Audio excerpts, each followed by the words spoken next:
Morning and welcome to this month's edition or this week's edition of our video blog. I'm Marcus Michaels, joined by my very, very good friend Sunshine from Magic 106. 0.1. 0.1. You got to get that 0.1 in there, right? What happens if you just dial in 106? No, you get nothing. You get chaos. You get chaos. So you got to have 0.1. That's what makes a difference. Good morning, Marcus. Well, good morning. Thanks for coming back. We talk on the phone all the time. We talk on the radio station all the time. But now we've got some video for it. So we can make this more personal. I see. You know, and we can reach a lot more. See, now what they hear, they can see. You know, sometimes people don't feel the chemistry. Makes it real. Makes it real. Yeah. You know, it's that blonde.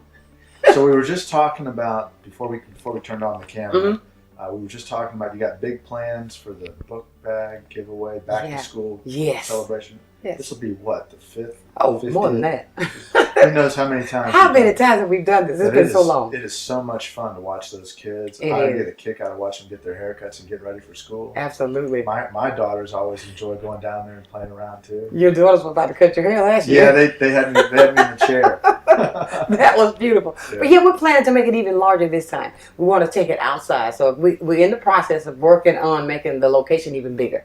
You are always working on making it bigger. Whatever it is. If you did it last year, it's going to be bigger this year than last year. Well, you see what that tells something. We're growing. It's growth. And when we expand, it's only better that we're going to do even more for the community because it's all about the community. Did I ever tell you the story about my daughters? My daughters go to Pensacola High School, right? Right. And here are these two little blonde, two little white girls walking down the hall. And she said, big African-American guy walks up to her. Have I told you this story already? No. And my daughter's a freshman. She's kind of looking at me. He's like, hey. And she's like, yeah. He goes, are you Madison Michaels? And she says, yeah. And he says, he turns around and goes, thanks for the book bag. Oh, how good. I bet she was a little nervous. She's like, oh, okay. Because, freshmen going to high school for the first time, they feel like they're like little kids in a big man's world. So my daughter's like, okay, you're welcome, I guess. But that's a good thing because you've been doing those book bags now for quite some time. Yeah, they've been. They're sturdy. They're a lot of fun to do. I mean, I just love going down there. That's one of the best things that we do. Well, we're going to do it again and going to make it even better this year. Good. And you see, that's what I think about with the relationship that you and I we've developed, serving our community. Yeah. Not only with the law that we teach them, we're educating them as well, but what we do for the community, nothing can change that. Oh, it's a lot of fun. It's a lot of fun. You give us great opportunities to do that too. Well, we work together. Yeah. I believe in working together. See, because I can do a lot, but you can't do it all by yourself. Yeah. And when you put two minds together, who's thinking about can see the big picture. Right. So, hey, look, that's a great collaboration right there. Well, it's a good time. I look forward to working with you going forward, and we'll have some more fun as we go. Always. Okay. And you know what else we're going to do? What's that? Educate people, too. Yeah, we're going to talk a little law. We'll work that in a little bit. Yeah, we're going to work that in. You never know exactly what's on people's minds. You got that right. Sometimes it feels like I'm saying the same thing to different people, but you got to get that message out there. People will get taken advantage of by insurance companies if they don't know the rules. And you said, sounds like you're saying the same thing over and over. But think about this, in radio, how many different people are going to hear that same message? No. You see, because so many people are not in the car, not have the radio on at the same time. Yeah. There's some that will miss that message. And if I could tell you how many people that will call me, and this is no joke, to say thank you for what they're learning. The things that you are educating them with on the air. And that is helping me as well. You know what's important, and I get reminded of this every day. Mm-hmm. That moment that you make a decision about what insurance to buy, that moment everything is fine. Mm-hmm. It's the 6 months later or 8 months later when you have an accident. Then you realize, gosh, I might have made a different choice when I was buying my insurance. Right. Everybody that's out there, everybody that's out there is trying to save money. Absolutely. Everybody's trying to save money. And if somebody offers you $5 insurance as opposed to $10 insurance, you're going to take that $5, right? Because when you make that decision that day, you don't need it. Absolutely. Unfortunately, later on, if you're unlucky and you get into an accident, then you're looking at those choices that you made. Mm-hmm. I don't sell insurance. I don't make money from people that do sell insurance. Right. So I get nothing out of telling people you need to buy good insurance. Mm-hmm. There's too many people out there that have none. Mm-hmm. And if they hit you, you're playing Russian roulette. You don't get to control what knucklehead is talking on their cell phone or texting. You don't get to control who hits you. That's right. So you can't control what insurance that person has. but you can control what insurance you have. Mm-hmm. So you can protect yourself from the knuckleheads out there that are going to run into you. Absolutely. And it's too late to learn after the accident, oh, I should have bought the $10 insurance instead of the $5 insurance. And look, I know it's easy for me to spend your money. It's easy for me to tell you to buy more expensive insurance. Right. But just make sure you got some just a little bit of coverage to cover you when people don't have any insurance. No doubt. And Marcus, sometimes, sure, like you said, we all like to save money. But when you're making an investment, you're investing in your safety. You're investing in your family then. Well, in your health, too. Exactly. We're going to get you as much benefit as we can, but we can't change the cards. I tell people, look, I'll play the cards. I'll play them as well as they can be played. I'll play them well. Absolutely. But I can't change the deal. You're dealing those cards when you're buying your insurance and when the other guy's buying their insurance. I get those cards and I play them to your best benefit, but I can't create them. Absolutely. And sometimes, it's not that serious, but sometimes it's very serious. Right. And you need to get yourself covered and protected. Absolutely. So don't go looking for the cheaper. Look for the best. I said it on the show the other day. If somebody comes to you and says, here's your dinner. And they say, well, I'm going to charge you 15% less for your dinner, but I'm going to take 15% of the food off of your plate. Right. You didn't get a bargain. That's right. You just bought less food. Exactly. That's the way insurance is. If somebody says, well, I'll save you 15% on your insurance bill, that's right. By cutting out 15% of your coverage, they save you 15%. That's not always a good deal. No, it's not. Sometimes, but not always. Not always. But it's always good to be prepared. And that's what we try to get people to realize every time we speak.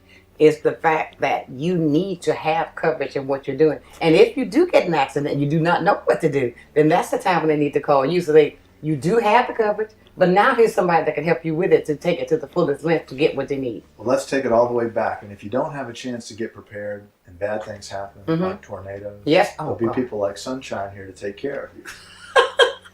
We're going to call you UNICEF or something. The Red Cross. You're going to have your own division. You were there helping them out after the hurricane? Yeah, I did. After the tornado. The tornado, exactly. And as a matter of fact, I've collected more, and I'm going back to Century. Because if you haven't had the opportunity to go there.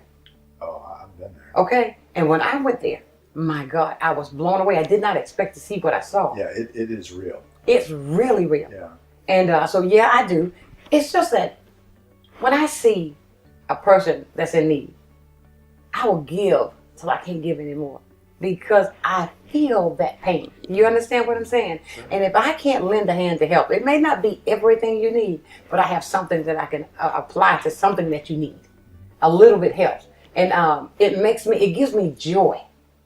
We had a collection box out here. You sure did. And we had a client come in, and I won't say her name, but she's a very, very special client. She was a victim of a horrible crime, got beaten, lost parts of her hand from being just terrible. She came in for an appointment. She asked what that box was. And somebody explained it to her, and she said, I'll be back in 15 minutes. And she got in her car and went down the road, bought a bunch of supplies, brought them back, and put them in the box. Exactly. And that's a person that has her own challenges, very, very serious challenges. But had a heart to give to other people. Absolutely. Very inspiring. You said something then that have the heart. And everybody knows when I run into things, who I pick up the phone, I'm calling Marcus. Let me see what Marcus want to do with this. We'll be helping with this. And I appreciate your jumping on board. You see, therefore, you can see the big picture as well. Well, we all have a responsibility to our community. Of course. Some people find that calling greater than other people.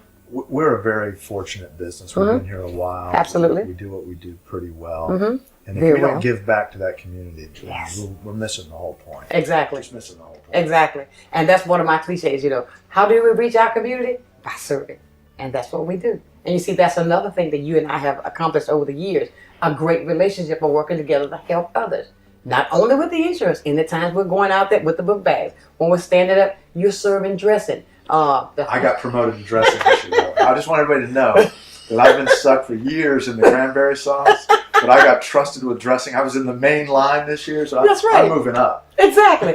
And you know what else I want to add a little frosting on that, Marcus? You're hands-on. Oh, yeah. Okay. Ask anybody that works here.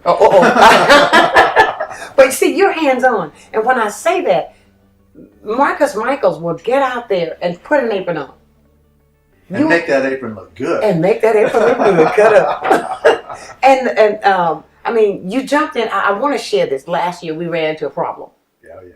And with the oven. With the oven. Not a small problem. Not a big problem. Okay. But the fact of it is, ladies and gentlemen, he jumped in that pretty truck, loaded all that dressing. But with Adrian, one of the volunteers, she took it to the school somewhere. We opened up the school kitchen. Yes. We're carrying these trays of dressing and they're taking over the school. Exactly. Yeah. And I mean, do you know what that did with the people that were there? I mean, to see this man, all they see is this big pretty building they pass. But now they see this man grabbing this dressing with his apron, loading it up in his pretty truck, taking it out, getting it prepared, going to pick it back up and bring it back, and then serve. That says something, Marcus.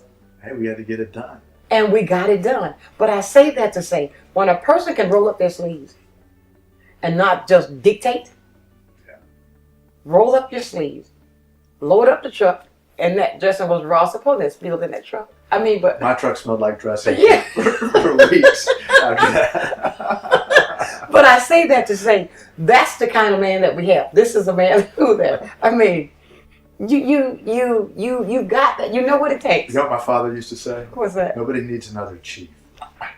Okay, you're right. You always need more Indians, but nobody needs another chief. Now, I use that quite often, too, at my job. I said, we want so many chiefs in here. Let's have some Indians. We can get some things done. However, but that's what it's all about with you. And I think that no, I know this.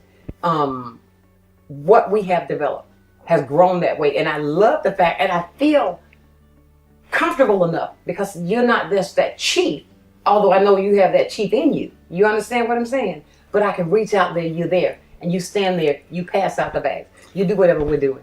Well, we'll have some more fun, I'm sure. I look forward to it every year. We do some great stuff. And for those of you just tuning in, if you've got questions, you can email us, text us, you can call us on the phone, you can call us on the radio show. Oh, yeah. You can reach Sunshine and me. We're pretty easy to reach. And we'll be hanging around trying to find ways to make Pensacola a greater place. And what's our slogan? Marcus and Sunshine working together to make Pensacola a better place. There you go. That's it. Proud to be a part of that. If you've got questions, give us a call. Thanks for joining us this week on our video blog. You can find us at forthevictims.com or forthevictims / or /blog. One of the two. I'll see you next week.